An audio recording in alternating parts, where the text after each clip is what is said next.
Quand je te dis agrégation, tu penses tout de suite à rassemblement ou agglomération. Ce podcast risque fort de ne pas t'intéresser. En revanche, si tu te demandes comment des gens normaux réussissent à déjouer les pièges d'un concours supposé élitiste, je pense que ça va te plaire. J'accompagne les candidats à travers les hauts et les bas, surtout les bas, de ce parcours du combattant. Ce format de podcast, en mini-épisodes de 5 à 10 minutes, sont un peu comme les entrées de mon journal de bord. Tu y trouveras des conseils, des outils pratiques et des témoignages d'anciens candidats. Et pour être totalement honnête avec toi dès le début, je m'autorise aussi de temps en temps quelques digressions sur mes challenges personnels en tant que coach agrégation. Bonjour, vous écoutez le podcast de Marie Motard. Bonne écoute.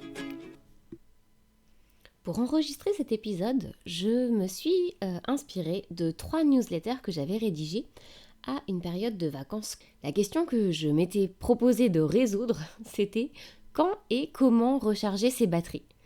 Quand je me pose ce genre de questions, je les pose dans la perspective du coaching pour les candidats qui passent l'agrégation, mais en réalité ce sont des questions que je me pose aussi à moi-même et que j'essaye de résoudre, et autant partager mes trouvailles quand j'arrive à en trouver des qui valent la peine. Donc cet épisode est en 3 parties, puisque je l'ai rédigé en 3 étapes, ce que j'avais décidé de faire avant de commencer les vacances pour recharger mes batteries, ce que j'ai constaté à mi-parcours et le bilan des courses qui constitue la 3e partie. Alors, ce que j'avais décidé de faire. En fait, ça m'était venu, cette inspiration, d'un webinaire que j'animais sur le thème être prêt à temps. C'est vraiment la question que beaucoup de candidats se posent quand arrivent les mois de novembre, décembre, quand on se rapproche des écrits. Et Valentine m'avait posé une question super pertinente sur les pauses qu'on inclut dans ces révisions. Donc j'ai eu envie de vous partager non seulement les réponses que je lui ai apportées, mais surtout comment je fais concrètement pour recharger mes batteries. Vous commencez à bien me connaître, la théorie c'est bien joli, mais la pratique c'est encore mieux. Donc la question c'est faire un arbitrage entre travail et détente.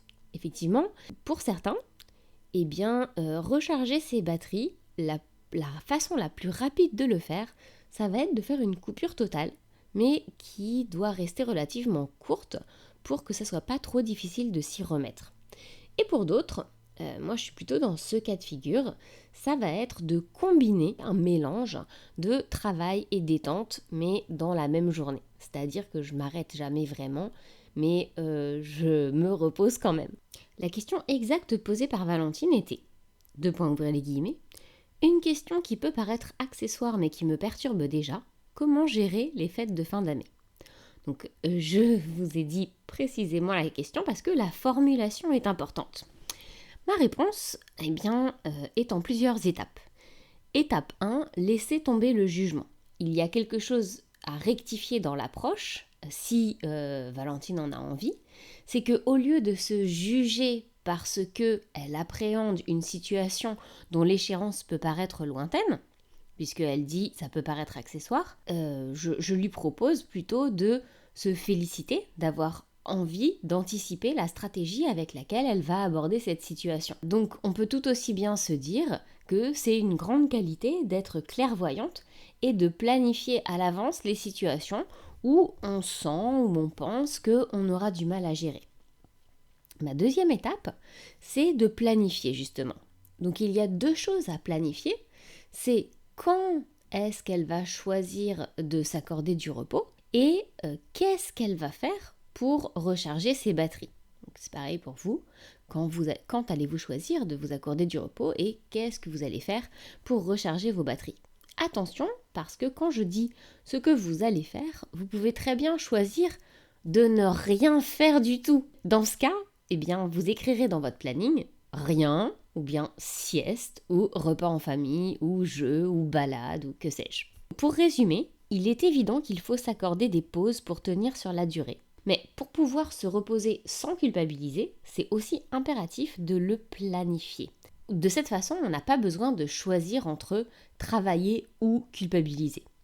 C'est tout aussi important de tenir ses engagements envers soi-même quand on se promet de réviser que de tenir sa parole quand on se promet de se reposer.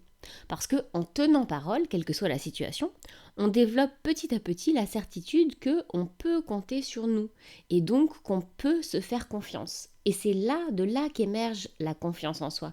C'est comme ça, c'est par des biais détournés qu'on travaille sur la confiance en soi. En respectant son planning, non seulement on va remettre de l'équilibre dans sa vie, mais surtout on va faire grandir notre confiance en nous. C'était la première stratégie qui m'est venue quand j'ai pensé à comment aborder cette période de vacances pour faire des arbitrages entre travail et repos. Et puis, il s'est passé une semaine et j'ai de nouveau écrit une newsletter pour donner un bilan des courses à mi-parcours qui s'intitulait « J'ai tout gâché suite de quand et comment recharger ses batteries ». Donc ça s'annonçait pas génial pour ma part. Donc là, on était pile à la moitié des vacances et deux choix s'offraient à moi. Je pouvais penser, 1, j'ai tout gâché, ou 2, rien n'est joué. Voilà, la question que je m'étais posée, c'était comment recharger ses batteries pendant les vacances sans perdre le rythme. Grande question.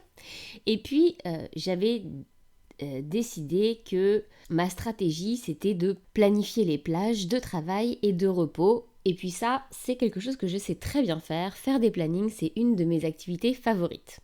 Donc, dans l'auto-évaluation du planning, je m'étais marqué très bien. Ma stratégie numéro 2, c'était dresser la liste de mes envies pour répondre aux besoins de comment je vais faire pour me faire plaisir, pour recharger mes batteries. C'est là où en fait j'ai plus de problèmes, parce que moi mon problème numéro 1, ce n'est pas du tout que j'ai du mal à travailler, à m'y mettre, c'est tout l'inverse, j'ai du mal à décrocher. Je suis une workaholic. Vous vous demandez peut-être sur quoi je travaille, puisque j'ai déjà l'agrégation. Je travaille sur le sujet qui me passionne, mon programme d'accompagnement des candidats à l'agrégation, que je suis tout le temps en train de peaufiner, d'améliorer, de rajouter des choses par-ci par-là. Donc pour m'accompagner dans cet objectif de repos, j'avais dressé la liste de mes envies. Et j'avais écrit, alors, qu'est-ce qui te fait vraiment plaisir en dehors de travailler ? Dans mon journal. Et ça ressemblait à ça. Faire l'album photo 2021-2022, aller chez le coiffeur, essayer la chute libre dans une soufflerie avec mon mari, faire des jeux de société avec les enfants, jouer à la belote avec mes parents, faire un massage thaï, essayer de nouvelles recettes de cuisine avec mon Thermomix, commencer à acheter les cadeaux de Noël, organiser mon futur voyage en amoureux aux vacances de Pâques et réserver une retraite avec une copine coach en Alsace. Donc auto-évaluation à mi-parcours de cette liste, j'ai réussi à aller chez le coiffeur et faire un massage thaï, et ma pensée par défaut, c'était « je ne suis bonne qu'à travailler », gros jugement de soi. Pourquoi les autres y arrivent mais pas moi ? Comparaison avec autrui. Et pour autant, avec les mêmes circonstances, j'aurais très bien pu choisir de penser « tu as gardé le meilleur pour la fin » ou « c'est déjà un début ». Maintenant que tu as bien travaillé, tu vas vraiment pouvoir te détendre.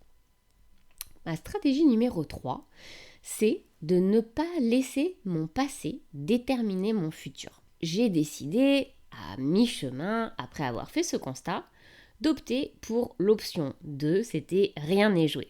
En fait, à cette même période, je suivais certains groupes Facebook où il y avait des commentaires de candidats qui se disaient « Eh bien, foutu pour foutu, je vais même pas me présenter aux épreuves ». Et c'est là le problème, parce que ils pensent que ne pas y aller, ça va les faire se sentir mieux. Ils se disent que ça va leur enlever un poids. Alors oui, à très court terme, c'est une solution qui va les soulager, mais à moyen terme, le poids de la culpabilité va être encore plus lourd à porter.